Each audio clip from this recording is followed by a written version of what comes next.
Maybe it's the Cereals I was eating. But all right, we are live here again at Startup Day. We've got Max, Santiago, Arturo of, I'm not even going to attempt to pronounce it. So how do you guys say your company name? Kardashev BTC. Kardashev BTC. So we're here at PlebLab from Startup Day. So, all right. So tell us, Max, Santiago, Arturo, who are you guys and what is the goal behind Kardashev BTC? Okay, we are Kardashev BTC. Well, what's your first name? So the audience knows. I am Santiago. Nice to meet you. Wave to the camera. There we go. Nice to meet you guys. We've got a full house here in this, so we're all jam-packed close. But so that's all right. We're Bitcoiners. Yeah, exactly.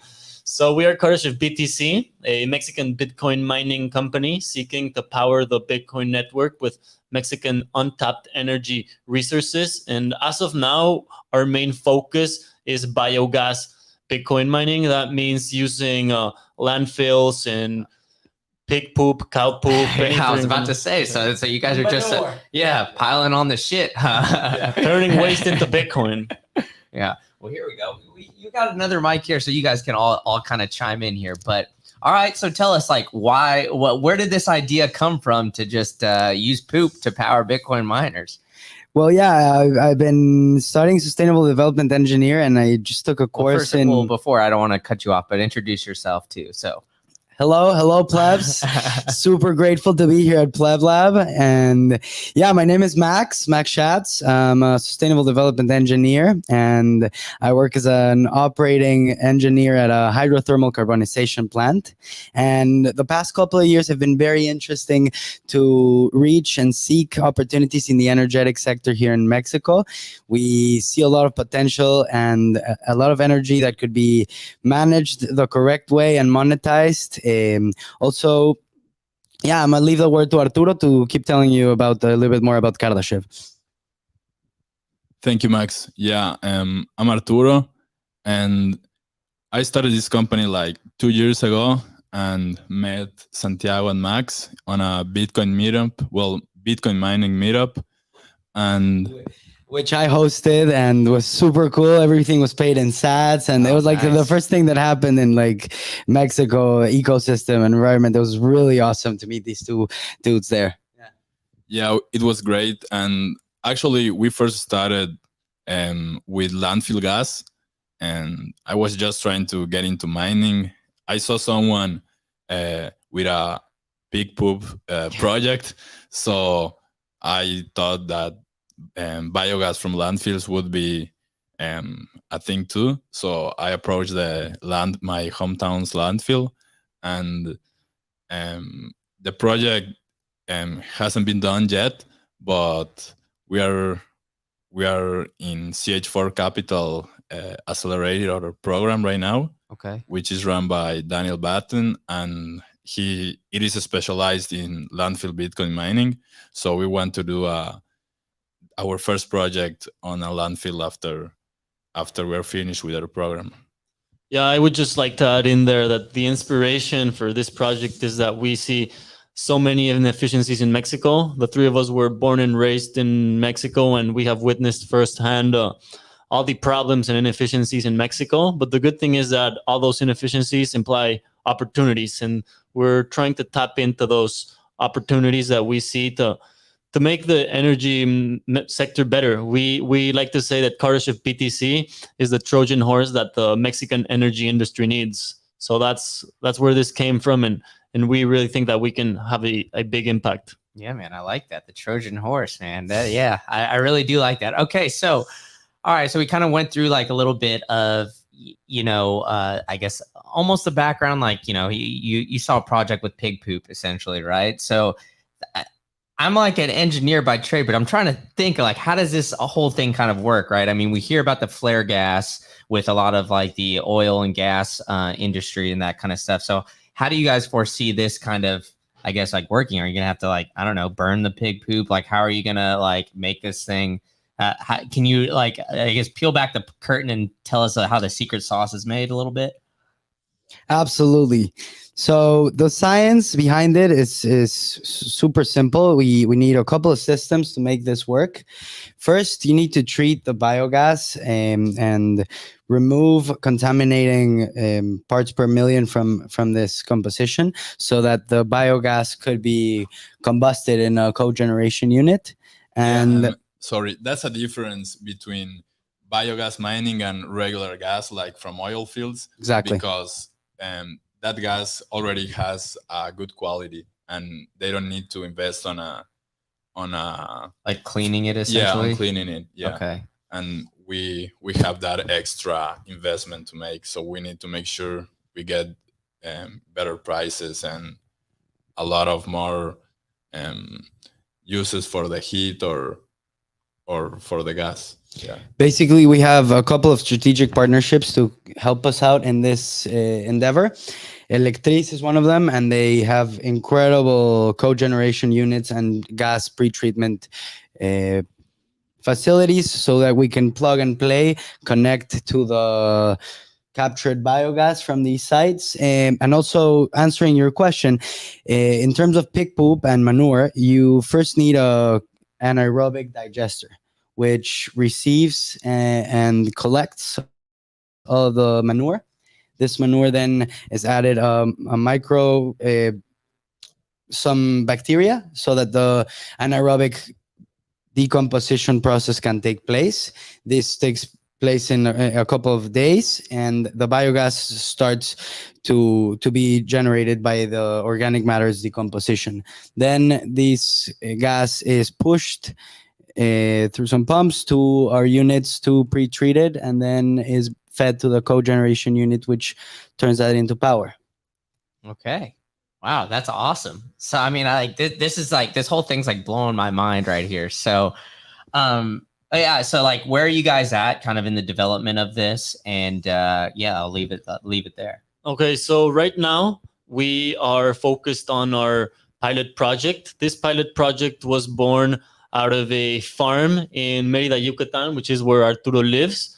And they have a generator that is stopped because of inefficient regulations, no more subsidies, and so on. They were forced to turn their generator off. And this is a great opportunity for us because we don't have to invest in the generator there. We only have to invest in the ASICs. So we plan to be up and running in that site in 3 months.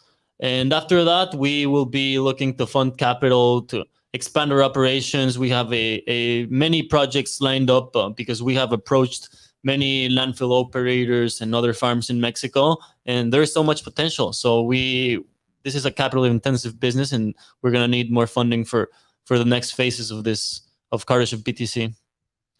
Yeah, I mean, it's definitely, yeah, capital intensive. So I want to talk more about like the mining side of things, right? So, you know, from like, I guess from like a general perspective, it seems like to me, whenever I talk to mining companies, the companies that are just mining Bitcoin, like plugging in and playing, right? You're privy to, you know, energy costs, all those kind of things, right? So I think just kind of spitballing here, I think like the future of Bitcoin mining is maybe something like you guys are doing, maybe using some sort of like hydropower that's already going to be there, or you know, using energy or the heat from miners for something that you'd already be using it for, right? I mean, like it's snowing in, I don't know, New York City, you need a heater. Instead of plugging in a space heater, you plug in a Bitcoin miner kind of thing, where you don't really care too much about the cost and all that kind of thing. So, you know, with the method that you guys are doing, how is that going to help you, I guess, like mitigate that power cost like long term? Yeah, so we're off grid and we negotiate a PPA with the energy asset owner for at least 5 years. So we don't have to worry about changing prices. Okay, great. And we also plan, like first we want to mine Bitcoin with electricity, but then we want to try and sell the electricity to the grid. And in Mexico, it's not as simple as in the US because the whole grid is managed by the state. So they don't really care about making it more efficient. So yeah, it can be complicated. But if we first have a sustainable business mining Bitcoin, then we can try and connect to the grid if it makes sense. And we can, for example, in our pilot project, we are also going to power the farm that will give us the electricity. Okay. Yeah, and I would like to add something. As Santiago and Arturo were mentioning, at Kardashev, we've been looking at opportunities in the energetic sector, and we've identified challenges as opportunities for us. And yeah, Arturo was mentioning a little bit about the inefficiencies in the energetic sector. Due to the regulations and bureaucracy, it's almost impossible for these ranch owners to start operating with the capacity they have already installed because of the Federal Commission of Electricity has determined the energy to be unreliable and not clean. So the dispatch in terms of you as a generator to the national electricity grid is being thrown. The energy asset owners have their hands tied. So there is a huge opportunity there for Kardashev to exploit these capacity installed and take advantage of these kilowatts which are sitting there. And make electricity from poop, and use that electricity to generate Bitcoin, absolute digital scarce property. Yeah. Great stuff. And also, our long-term goal is to make a microgrid, kind of like Gridless is doing in Africa, but with instead of hydro, with biogas in Mexico, and sell it to the local communities. But it is illegal to do that in Mexico, so we just want to be situated in a position that we can do it. And as the grid in Mexico gets worse and worse, we can be in a position to give a solution to Local communities, yes. Yeah. That's awesome stuff. So yeah, I mean, what are some of the hurdles that you guys are running into? Because you've kind of lined out, right? I mean, the state right now kind of has a monopoly around all these grids. So, as you guys are coming in and bringing up Bitcoin, right, it's kind of like freedom technology, like away from the state. Are you guys running into any hurdles on that aspect of things where maybe, some things are kind of, out of your control, or like, the policies that are in place that are really putting some major roadblocks on you guys? Well, yeah, the bureaucratic process in Mexico is very complicated. It's a complicated place to do business. Just to set up a business, it takes an average of 6 months, which is crazy because when we try to open a Delaware corporation here in the United States, it takes only a couple of days, So it's ridiculously the difference just on the other side of the border. And that is the primary problem that we have encountered. And yeah, like, one problem that we encountered also was that it's illegal to commercialize electricity between two private entities. But we were able to bypass it because it's not illegal to commercialize gas. And what we're buying from the landfills is gas, and then we're turning it into electricity. So we just have to find our way around, and the good thing is that since we were born and raised there, we have a profound knowledge of all the energy, entrepreneurial, legal, and financial ecosystem of the country. And that's our strength, I would say. We've had a couple of hurdles reaching out to energy asset owners. For example, we talked to one which had a thermal valorization plant in which they turned the organic waste into electricity. But the company didn't want to sell to us because the price, the monopoly on electricity, the CFE, the Federal Commission of Electricity, was giving them was higher. So we want to reach these long-term deals with energy asset owners and really be able to show them the science behind this idea, this project, this company, and how it could help them remove hazardous waste that contaminates and also has repercussions for health and smell in this community. So we to break these hurdles, we have to be able to explain the science better, explain the numbers, and just broaden our reach and open our eyes and ears and be more curious. Yeah, for sure. And you definitely, it sounds like you guys have to be almost like a little bit more creative with like how the way you're structuring things and whatnot. But you brought up the LLC kind of structure that you guys are going about, right? Are there going to be any hurdles you think of being, if you guys officially have, made a Delaware C Corp or, S Corp or whatever you guys end up doing? Is that going to be more difficult to then operate in Mexico because you're a United States company, or like how is that kind of going to go about things? No, so we're setting up. We already have the Mexican company set up, Okay. and the company here in the US is gonna own 99% of the Mexican company. So this way we can get investors like Gotcha. to invest Okay. way easier, and We're able to operate in yeah. Mexico. Yeah. Okay. Well, that makes a lot of sense. So then, all right. So you guys are here, startup day, right? Here in Austin. Is this y'all's like all first time kind of here in Austin in the Bitcoin scene? I mean, all of us had been in Austin, but in the Bitcoiner community, for me at least, it's the first time, and we're pumped to be here. We're enjoying the experience. Yeah. It's not my first time here. I was here when I was young, but yeah, I've been to a couple of Bitcoin events, conferences, but the energy and just the momentum we've been able to pick up here with the mentorship and the people here has been amazing. And we're super grateful and just like super present, soaking it the moment. Super happy to be here talking to you. Yeah, for sure, man. Yeah, I was here about a year ago Okay. on a BitDevs meetup. I mean, I came just for that, and it was great. The Bitcoin scene here in Austin is like nowhere else, and I'm grateful to be here. Yeah, for sure. So then, all right. So you guys kind of talked a little bit about like funding. Is that what you guys are like really looking for right now to kind of help propel you guys a little bit more forward? Or is there something else that like you guys are like maybe looking to get out of your time here? Yeah, well, first of all, we had intentions to do self-funding for the pilot project that we have.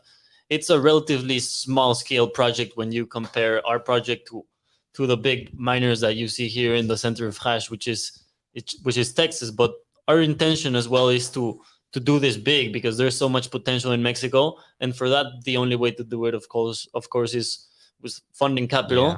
So yeah, that is one of the goals. But one thing that we have really soaked in this week, these past days that we've been here in PlebLab working, it's all the mentorship from the guys, all the support, their feedback, just getting to know their experiences and also network with people, That's, Make friends. Yeah. Yeah, for sure. That's what it's all about, right? The networking. You never know, like when you kind of put yourself in these positions, like who you're going to meet, who's going to help you out like long term, or if like people, you just kind of meet somebody and then like 6 months down the road, it just like ends up turning out to be some good connection or other things like that. But I want to dive into a little bit before I let you guys go about the Bitcoin scene going on in Mexico, right? I mean, like I've come here to Austin now. I was here for Sats By.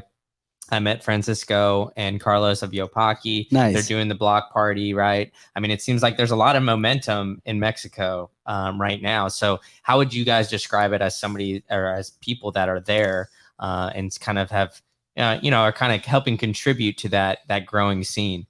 Well, yeah, we have the party coming up. We are all pumped for that. We're all going to be there.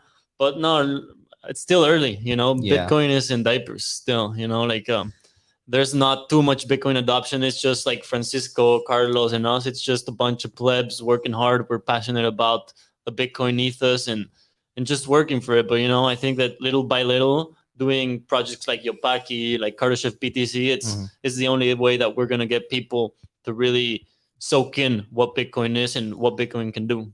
It really put a smile on my face when you asked that question. Yeah, it's still in diapers, as Santiago was saying, but it's pasito pasito, step by step, it's growing, picking up numbers. We're doing our part. We really are trying. Santiago studies at ITAM, Instituto Tecnológico Autónomo de México, the National Autonomous Technology Institute. And we gave a class there. We linked awesome. up with Mi Primer Bitcoin and their open source diploma. Also, that's like the most fiat university in Mexico and probably in the world. That's Like, where Agustin Carsons was trained. Oh, wow. Yeah. My God. So it's And really, you guys got a really, really. class there, though. Yeah. Huh? Yeah, So, I mean, yeah. That's something to write home about. That's big. Yeah, right? there were a couple of pupils that came, and we were super pumped. There's also a lot of interest from small and medium enterprises or companies that want to adopt digital micropayments. And yeah, it's super interesting that you asked that question, because the three of us met at a meetup, and more of them are popping up. There are some bars that do events there, as the Embassy Bar. But yeah, we're trying to do our part. I'm also working with Francisco in Yopaki, and I'm setting up the party. It's going to be super cool. Everyone is invited to come the 21st to the 23rd of September. We're celebrating our Independence Day, the 16th, and the 22 is going to be filled with workshops, panels, very interesting. Just very interesting networking opportunity for everyone. There's going to be endless mimosas and a mariachi sesh at the end of the evening. We're also planning to do a little bit playful anarchism on Friday, and yeah, we got surprises lined up. So yeah, tune in to. Can you say the Banco de Mexico thing? Well, yeah, we could say it. I don't know who's listening, but yeah, we're planning on projecting a huge Learn Bitcoin logo onto the Mexico Central Bank, and also doing like a whole walk around tour where we eat tacos and visit the Museo Nacional de la Moneda, or the coin museum, and the vaults there in the central bank. So it's going to be fun packed evening. And yeah, man, you guys are making me have a little bit of FOMO. I was like they reached out to me and they're like, yeah, man, we want you to come down. I just have a lot of travel in October, but maybe September. Yeah, I know, but like following that, I'm Gotcha. like, man, I'm not going to be here for a while, so maybe I need a month of just break. But now I'm hearing all this, I'm like, man, maybe I should just make the trip down. So we'll see. I'll talk to you guys afterwards a little bit about that. But yeah, I mean, it seems like the scene down there is growing. Like Definitely. it's like something that it takes like the grassroots movement. But what I think is like really interesting about you guys is that startup day like today, like you get a lot of like developer projects, you get a lot of like maybe like the exchange, like kind of Yopaki, but you guys are kind of unique in a sense where you're building a Bitcoin mining startup in a time where it seems like there's not a whole lot of them kind of coming up. So I want to hear about your experience with that and kind of how that's going, especially building it in like a bear market. Me? Yeah, go for it, Santiago. Well, this all started because I do home mining in my house, in my garage. I own 3 ASICs. Arturo also does home mining. So at the beginning, we just thought like, freedom money is a way to become a sovereign individual. But, when we started to talk about, as Max, he did his Bitcoin mining meetup, and we started to connect, we saw that we could do a good team and we can complement each other. Right now, since we're still a startup, everyone does a little bit of everything. Mm-hmm. But yeah, like we're just growing, and it has been hard, as we were saying before. But I am sure that Kardashev BTC is lining up for great things. We're cooking great things there. Yeah, and also I think like a bear market is a good time to start a mining operation, because the ASICs are way cheaper, and we just learn a lot from the last rundown in price, when we saw a lot of mining companies going bankrupt and leverage too much, and we learn a lot from that, and we think that we are in a good place right now. Yeah, so sustainable development engineer, and been falling down the Bitcoin rabbit hole for the past couple of years. This has been an incredible journey, and partnering up with Santiago and Arturo has been really cool, because they know a lot about different stuff I don't, and we complement each other. We've been trying to follow our curious eyes and mind and ears everywhere around our nation. We're looking for opportunities night and day. And as Arturo was saying, bear markets are really interesting because everything gets a little bit more quiet, no? And the FUD gets a little bit thrown out, but it's a great opportunity to build. We've had this idea on our minds. It's been bugging us for years now, I think. And it's been really cool to have these past couple of weeks where years happen, no? Or days where weeks happen. And super excited to keep on building and exploring what our country can do in terms of hash power and incrementing the network, because Bitcoin is people. And just super cool to be here and meeting more people. Yeah, great stuff. So all right, so you guys launching the pilot in 3 months, you said? And then what's kind of like the next projection? I don't know if you guys can give us like a little bit of like maybe the roadmap of what you guys got ahead. No, yeah, for sure. There's this spot where I would really like to park our Trojan horse. My day-to-day changed a lot recently, and I started working as an operating engineer at a huge experiment run by the federal government and the city's government in Mexico City. It's a private company that put together two processes that existed since like 1800s, and it's gasification and HTC, hydrothermal carbonization. This plant is located in Bordo Poniente. Bordo Poniente has a lot of trash. It has received trash from the metropolitan area of Mexico for a long while. So there's a lot of concentration of organic material that is generating biogas every day. And there is a lot of potential for companies like us there to tap into the biogas and generate electricity. This plant already has generators set up that suction and use this biogas. There's also a huge plant there with more than 70% of overcapacity installed, and they use 30% of these 1 megawatt generator to power a plant that processes all the wastewater. So there's opportunity for us there to look for more megawatts of power.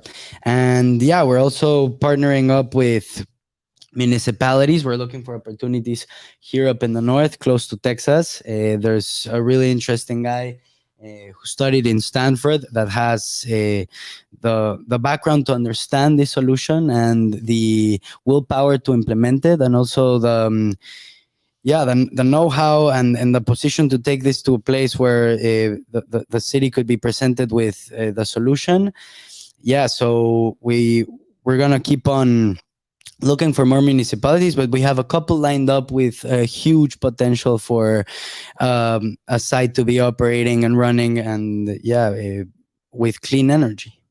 That's awesome stuff. That could really help out the carbon impact of the Bitcoin network. And that's great stuff. I think compared to other types of renewable energy investments, ours can have a much larger impact by each dollar invested. So 100%.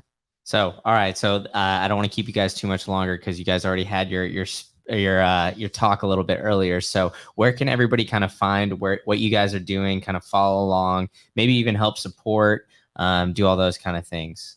So we have a LinkedIn page, which is Kardashev BTC. We're just setting up the Twitter page, but I would recommend everyone to just follow us individually on social media, especially on Twitter. Mm-hmm. We're all kind of active there, and we post stuff related to Kardashev BTC there. So we'll keep people updated on our individual social media. And we don't have a Twitter or X account right now, but we'll make that one and let you know. Yeah, for sure. Yeah. So everybody go follow them. Yeah. If you're watching this on Twitter already, all of them are tagged, but man, thank you guys so much for coming in, and I'm looking forward to it. Maybe I'll see you guys at the Bitcoin Block Party. Yeah, we hope to see you in Mexico. Yeah, for sure. Thank you. Can't miss it.